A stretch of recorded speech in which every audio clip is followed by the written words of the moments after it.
and I never believed revenge could bring peace. I used to think revenge was ugly. I used to think it belonged to angry people who could not let go of the past. I used to believe that if you were a good person, you forgave, moved on, and let life handle the people who hurt you. But that was before I learned what silence can hide.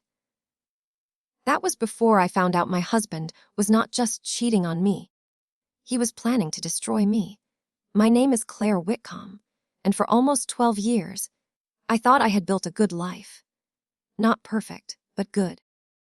I lived in a beautiful home outside New York City. I worked hard. I supported my husband, Daniel, through every career change, every late night. Every risk, he said, would make our future better. Daniel worked for Sable Investments, a private financial firm with offices in Manhattan. He told people he was a senior consultant. He wore expensive suits, drove a black car, and spoke with the calm confidence of a man who always knew more than everyone else. People trusted Daniel. I trusted him most of all. That was my first mistake. For years, I thought his late nights were normal. Business dinners, client meetings, emergency calls, urgent travel. Daniel always had a reason, and he always gave it with the same tired smile. "Claire, I'm doing this for us," he would say. And I believed him. I believed him when he missed birthdays. I believed him when he stopped looking me in the eye. I believed him when he started sleeping with his phone face down on the nightstand. I believed him because I wanted to believe the man I loved was still the man I married. Then one rainy Thursday night, everything changed. Daniel came home after midnight. His coat was wet, his hair was damp, and his face looked pale in the hallway light. I was sitting in the living room with a cup of tea that had gone cold an hour earlier. He froze when he saw me awake. "You scared me," he said. I smiled, but I already felt something wrong in my chest. "I could say the same thing," I said. "You said you'd be home by 9. He loosened his tie and walked past me. Meeting ran late. That was the answer again. Always the same answer. Meeting. Client. Emergency. Nothing clear. Nothing I could hold. He went upstairs to shower. And his phone buzzed on the entry table. I looked at it. I know I should say I did not mean to look, but that would be a lie. By then, I had already spent months pretending not to notice things. That night, I was tired of pretending. The screen lit up with a message. "S. It's done." She still has no idea. There was no name, only initials. MH. I stared at those words until the screen went dark. For a moment, I could not move. The house felt too quiet. The rain tapped against the windows like fingers. Upstairs, the shower ran. Daniel was washing away whatever he had done. While I stood in the hallway with the first real piece of truth in front of me. I should have confronted him. That is what the old Claire would have done. She would have cried. She would have demanded answers. She would have begged him to explain. But something in me went cold. Instead, I picked up his phone, opened the camera, and took a photo of the message with my own phone. Then I put his phone back exactly where it had been. That was the first night I chose silence. The next morning, I acted normal. I made coffee. I asked him if he wanted eggs. I kissed his cheek when he left for work. He smiled at me like I was still blind. After he drove away, I sat alone in the kitchen and looked at the picture of the message again. It's done. She still has no idea. Those words did not sound like an affair. They sounded like a plan. I started searching for MH. I did not need long. Her name was Margaret Hale. She worked with Daniel at Sable Investments. I had met her twice at company events. Blonde hair, perfect smile, expensive black dresses. The kind of woman who touched people's arms when she talked. She was younger than me, but not by much. She was sharp, polished, dangerous in a way I had not understood at the time. At first, I thought Daniel was cheating with her. That hurt. But the deeper I looked, the less it felt like betrayal of the heart, and the more it felt like something darker. The first strange thing I found was a receipt in Daniel's coat pocket. It was from a boutique hotel in Midtown. 2 drinks, 1 dinner, 1 room service charge after midnight. The second strange thing was a bank alert from an account I did not recognize. A transfer had failed. The amount was not huge, but the name attached to it made me stop breathing. Herr Sable Holdings LLC. I had never opened an account with that name. I had never signed anything connected to Sable Holdings. But there it was, linked to an email address that was too close to mine. Claire. Whitcomb. Official. My real email did not have the word official. Someone had made a version of me. Someone had created a shadow Claire. That night, I waited until Daniel fell asleep. Then I went into his home office. His desk was neat, as always. Too neat. I checked the drawers. Nothing. I checked the cabinet. Nothing. Then I noticed a small scratch near the back of the bookshelf, where the wood panel did not sit evenly. I pressed it. A hidden drawer opened. Inside were folders, a second phone, and a stack of documents. My hands shook as I pulled out the first folder. My name was on it. Not just my name, my signature. But I had never signed those papers. There were loan applications, account authorizations, property transfer drafts, and a financial statement showing debts I did not owe. Every page made it look like I was involved in something I did not understand. Something illegal. I sat on the floor of his office with those papers spread around me. And for the first time in my marriage, I understood what Daniel was capable of. He was not planning to leave me. He was planning to make me take the fall. At the bottom of the folder was a sticky note in Daniel's handwriting. When this breaks, Claire absorbs the damage. I covered my mouth so I would not make a sound. Upstairs, my husband slept peacefully. Downstairs, I met the woman he had tried to bury, and she was not weak anymore. By morning, I had copied everything. I put every paper back in order. I closed the hidden drawer. I made coffee again. I smiled again. Daniel came downstairs and kissed my forehead. "You okay?" he asked. I looked at him and said, "Just tired." He believed me. That was his first mistake. Cut part 2. The lies started breathing once I knew Daniel was lying. The whole house changed. The rooms looked the same. The furniture was the same. The kitchen still smelled like coffee in the morning. The rain still slid down the windows, but nothing felt safe anymore. Even the silence had a sound. I began moving carefully. I stopped reacting. I stopped asking direct questions. I learned Daniel's habits the way a detective studies a suspect. He checked his phone before breakfast. He deleted messages in the driveway. He kept his laptop closed whenever I entered the room.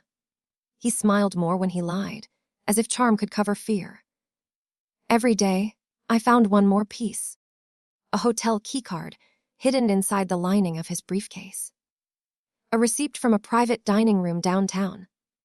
A handwritten note with only 2 words on it. After Thursday. I did not know what Thursday meant, but my stomach tightened every time I saw the word. 2 days later, I met an old friend named Rebecca Cruz. Rebecca had been a federal prosecutor before she opened a private legal office in Manhattan. She was calm, direct, and impossible to scare. We had not been close in years, but I trusted her more than anyone still living inside Daniel's world. We met in a small cafe near Bryant Park. I brought a plain envelope and placed it between us. Rebecca looked at me carefully. "Claire, before I open this, tell me one thing. Are you safe at home?" That question almost broke me. I wanted to say yes. I wanted to say Daniel would never hurt me. But after what I had found, I did not know what never meant anymore. "I don't know," I said. Rebecca opened the envelope. She read for a long time. The cafe moved around us. Cups clinked. People laughed. Outside taxis passed in the wet street. Rebecca's expression did not change, but her eyes became harder. Finally, she said, "This is not just marital betrayal. I know. This looks like financial fraud." My throat tightened. "With my name on it." "Less," she said, "and not by accident." I asked her what I should do. She leaned closer and lowered her voice. "You do not confront him. You do not threaten him. You do not tell him what you found. You keep acting like you know nothing while we find out how deep this goes." That was the moment I understood something important. Revenge did not have to be loud. Sometimes revenge began with patience. Rebecca told me to collect everything: receipts, messages, papers, photos, dates, names, anything connected to Daniel, Margaret Hale, and Sable Investments. So I did. I took pictures of every document I could find. I saved copies of bank alerts. I followed Daniel twice, careful to stay far enough behind him that he would not notice. The first time, he went to a hotel and stayed for 2 hours. The second time, he met Margaret Hale outside a private parking garage. She wore a dark coat, and he handed her an envelope. They did not touch. They did not kiss. They looked like business partners. That scared me more. If it had only been an affair, my heart would have broken. But this was not just my heart. This was my name, my life, my freedom. On Thursday night, I found out what Thursday meant. Daniel told me he had a charity dinner downtown. He wore a black suit and a blue tie I had bought him for our anniversary. Before he left, he stood in front of the mirror and adjusted his cuffs. "You'll be okay here?" he asked. I almost laughed. "Yes," I said. "I'll be fine." After he left, I waited 20 minutes. Then I drove behind him. He did not go to a charity dinner. He went to Sable Investments. The building was mostly dark, but the executive floor lights were on. I parked across the street and watched through the rain. At 9:18 p.m., Daniel entered through the side door. At 9:26, Margaret arrived. At 9:41, an older man stepped out of a black sedan. I knew him from the company website. Richard Sable, founder of Sable Investments. The man whose face appeared in business magazines beside words like trust, legacy, and wealth management. I took photos from inside my car. My hands were steady, but my body felt like ice. An hour later, they came out together. Daniel looked nervous. Margaret looked calm. Richard Sable looked angry. That was when Margaret turned her head and looked directly toward my car. I ducked. My heart slammed against my ribs. For 10 seconds, I did not breathe. When I looked again, she was still staring in my direction. Then she smiled. Not a friendly smile. A warning. The next morning, I found an envelope in our mailbox. No stamp, no return address. Inside was a single printed sentence. "Stop asking questions, Claire." I stared at that note in the cold morning light. They knew. Or they thought they knew. Daniel watched me from the kitchen doorway. "Something wrong?" he asked. I folded the note and slipped it into my pocket. "Just junk mail," I said. He looked at me for a second too long. Then he smiled. That day, I understood the game had changed. I was no longer quietly watching from the outside. I had stepped into their trap. But they still did not know the most dangerous thing about me. I had already decided I would not run. Pay Part 3. Every lie leaves a trace of fear is strange. At first, it makes you shake. Then, if you survive long enough, it sharpens you. By the end of that week, I had stopped sleeping well. Every sound in the house woke me. Every car outside made me check the windows. Every time Daniel touched my shoulder, I had to force myself not to pull away. But I was not helpless. I was learning. Rebecca gave me a secure drive and told me how to store copies. She connected me with a forensic accountant named Nora Bell. Nora was small, quiet, and looked like someone's favorite aunt, but she could read financial records like a crime scene. We met in Rebecca's office after dark. Nora spread the papers across a conference table and began marking them with a red pen. "This is layering," she said. I looked at her blankly. She explained it simply. Money was moving through multiple shell companies, so the original source would be harder to trace. Sable Holdings, Meridian Holdings, Northbridge Consulting, Bluestone Trading. All of them connected. All of them moving money in circles. Then she pointed at my forged signature. "They are using you as a false officer on at least one entity." My stomach turned. What does that mean? It means if regulators look too quickly, they may think you authorized some of this. I sat back slowly. That was the plan. Daniel and Margaret were not just hiding money. They were building a path that led to me. Nora looked at Rebecca, then at me. "There is something else," she said. "The timing is too clean. These transfers happen right before negative reports were expected. That means someone knew investigators were getting close."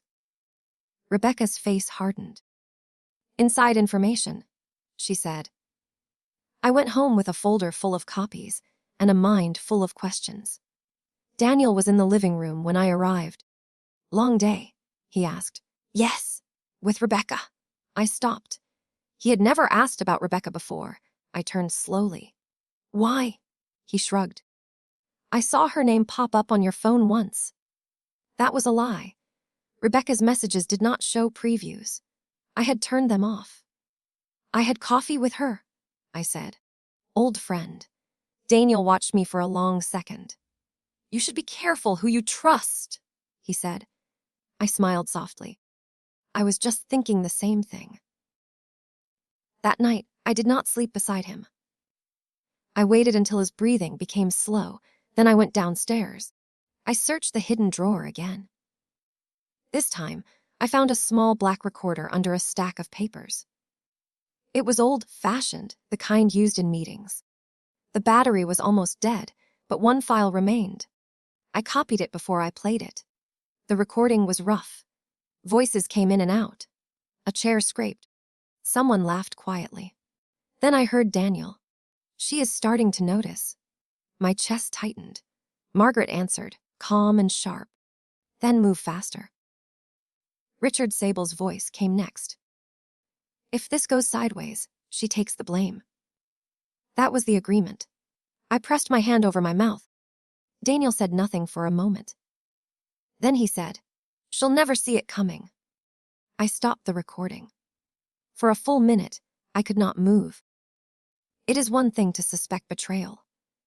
It is another thing to hear it spoken out loud by the person who once promised to protect you. I wanted to scream. I wanted to run upstairs, wake Daniel, and throw every lie in his face. But Rebecca's warning came back to me. Do not confront him. So I kept listening. The rest of the recording gave me names, dates, and one phrase that changed everything. "As after the transfer clears, she's finished." The final transfer was scheduled for Monday, 3 days away. By then, I understood the shape of their plan. They would move stolen investor money through companies tied to my forged paperwork. Then, when investigators came, Daniel would claim I handled the accounts. Margaret would support his story. Richard Sable would protect himself. And I would become the perfect sacrifice. A wife with access. A woman with signatures. A quiet name to throw into the fire. On Saturday, I met Rebecca and Nora again. We listened to the recording together. Rebecca's face went still. "This is enough to open the door," she said. "But we need something direct. Something that proves they knew you were being framed." I felt exhausted. Rebecca looked at me carefully. "We may need Daniel to talk." "No," I said immediately. "Not a confrontation," she said. "A conversation. Controlled. Recorded legally." I did not answer. The idea of sitting across from Daniel and pretending not to know made me sick. But I also knew the truth. If I wanted justice, I could not just be hurt. I had to be smart. That Sunday night, I made dinner. Daniel looked surprised when he came home. "You cooked?" he asked. I thought we should talk. He seemed nervous, but he sat down. I poured wine for him. I poured water for myself. For the first time in weeks, I looked at him like a wife, like someone still hoping. "Daniel," I said softly, "hear we okay?" His shoulders relaxed. That was the weakness in arrogant people. They always believe they can still control the person they have fooled before. He reached across the table and took my hand. "Of course we are." "I've felt like something is wrong." He squeezed my fingers. "Work has been stressful." "Sable." His eyes flickered. Only for a second. But I saw it. "Yes," he said. "Mostly Sable." I lowered my voice. "You would tell me if something serious was happening, wouldn't you?" Daniel leaned back and looked at me with fake tenderness. "Claire, there are things you don't need to worry about." "Like what?" "Business things." I let my eyes fill with tears. The tears were real, but not for the reason he thought. "I just don't want to wake up one day and find out my life is ruined." He looked at me for a long time. Then he said, "That won't happen if you stay calm." My heart pounded.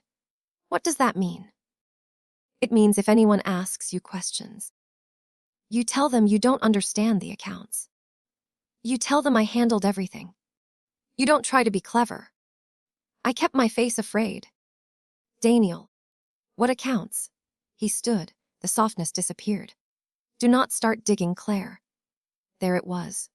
The truth showing its teeth. I whispered, "What did you do?" He leaned over the table. What I had to do. The recorder hidden beneath the tablecloth caught every word. When he walked away, I sat alone in the dining room. For the first time since the nightmare began, I smiled. Not because I was happy, because I finally had proof. Puntfi Part 4. My silence became the trap. Monday morning arrived cold and gray. Daniel left the house before sunrise.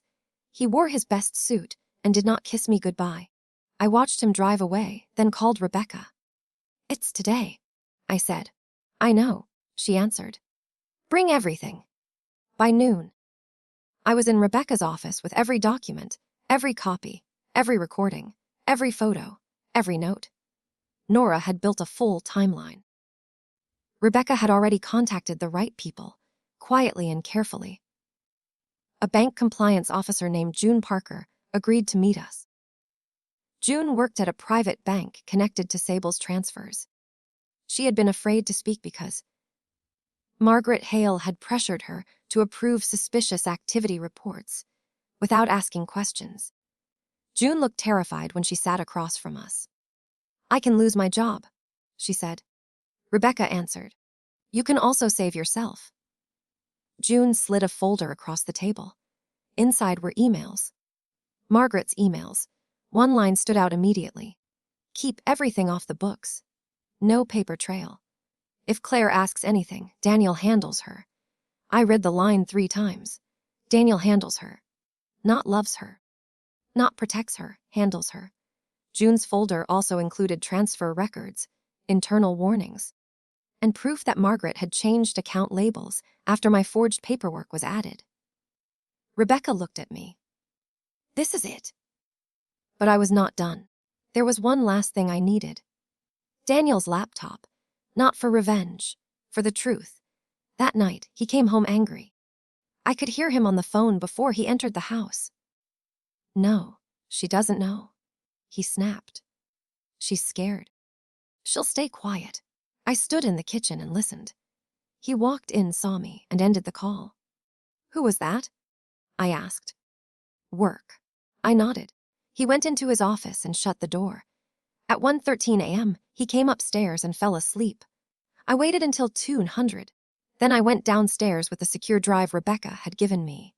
His laptop was still on the desk. Open. Unlocked. That was arrogance again. I copied the files, emails, contracts, account ledgers, scanned signatures, notes between Daniel, Margaret, and Richard Sable. Then I found a folder labeled SAR CW. Exit package. CW. Claire Whitcomb. Inside was a prepared statement. It was written as if I had confessed. My name, my signature. My supposed explanation for why I moved money through shell companies. A full false story ready to be released when they needed a scapegoat. At the bottom was Daniel's note to Margaret. S. Once Claire signs under pressure, we walk. DOS. I stared at the screen. They were not only framing me. They had planned to force me to confess. The room tilted around me, but I kept copying. When the progress bar reached 100%, I pulled out the drive. Then I heard a floorboard creak. I froze. Daniel stood in the doorway. For 1 second, neither of us spoke. His eyes moved from my face to the laptop, then to the drive in my hand. "What are you doing?" he asked. My heart hammered, but my voice stayed calm. "I could ask you the same thing." He walked toward me slowly. "Give me that." "No." His face changed. The mask fell completely. "You have no idea what you're involved in." "I know enough." He reached for the drive. I stepped back.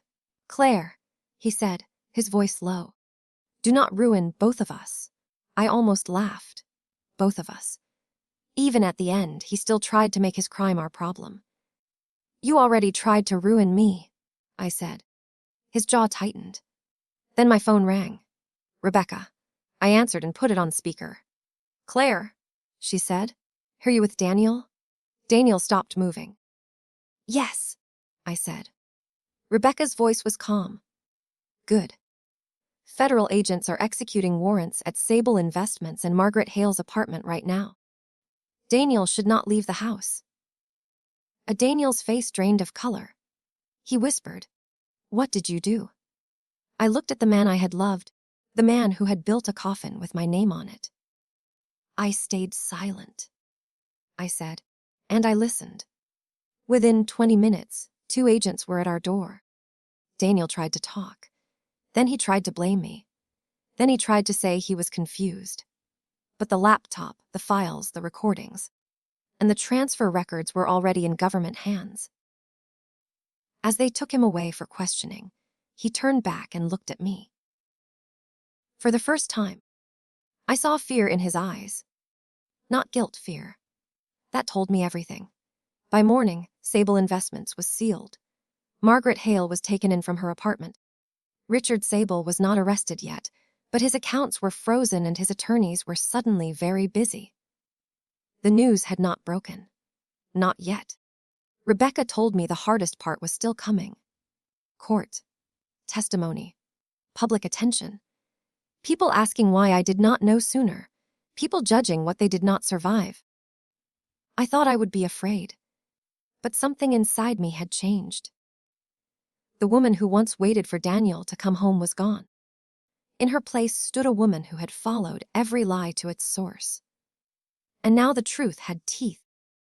Part 5. The truth finally spoke. The courthouse steps looked colder than I imagined.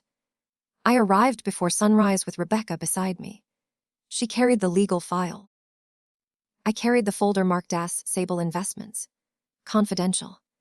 The city was waking up around us. Taxis moved through gray streets. Reporters waited behind metal barricades. Cameras flashed even before anyone knew what I would say. Rebecca looked at me. "You do not owe anyone your pain," she said. "I know." But I also knew something else.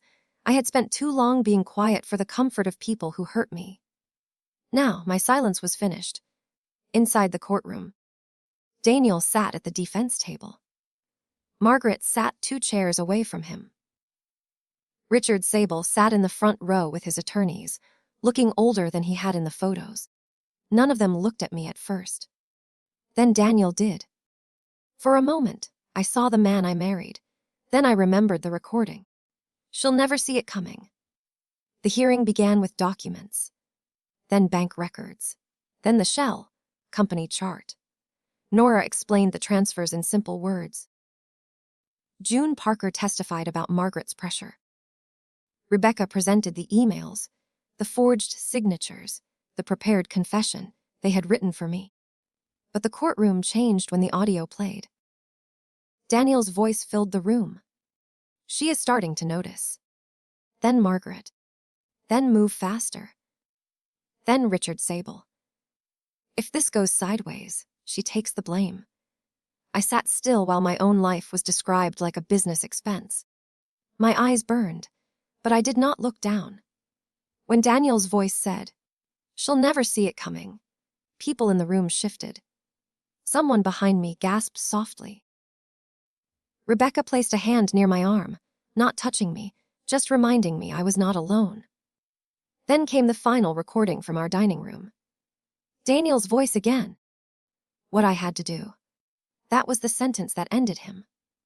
Not because it was loud, because it was honest. By the time the hearing ended, the judge had heard enough to allow the case to move forward with full force. Assets were frozen. Charges expanded. Daniel's bail was challenged. Margaret's attorneys looked shaken. Richard Sable's face had turned gray. Outside the courthouse, cameras waited. I watched federal agents escort Richard Sable down the steps. His hands were cuffed in front of him. Reporters shouted questions.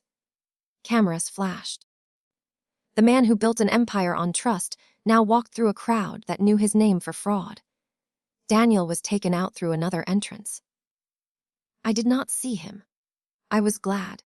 Some endings do not need one final look. Then Rebecca turned to me. "They're asking if you'll make a statement." I looked at the microphones, at the reporters, at the courthouse columns behind me, at the gray sky above the city. For a second, I felt the old fear rise again. Then I remembered every night I had sat alone with the truth. I stepped forward. The microphones crowded close. "My name is Claire Whitcomb," I said. For a long time, people I trusted used my love, my silence, and my name as part of their plan. They thought I would be too ashamed to speak. They thought I would be too broken to fight. I paused. The cameras clicked. They were wrong. My voice did not shake. I am not here because revenge saved me. I am here because truth did. And I hope every person listening remembers this. When someone tries to bury you under their lies, do not mistake your silence for weakness. Sometimes silence is where strength gathers evidence. That line was played on the news all night. By evening, I was home alone. The house felt different. Daniel's things were still there, but they no longer had power over me. His shoes by the door. His glass on the bar cart. His framed award from Sable Investments on the shelf. I took the award down and placed it in a box. Then I sat in the living room and watched the news. Sable Investments founder charged with fraud. Cease assets seized. SAS federal case expands.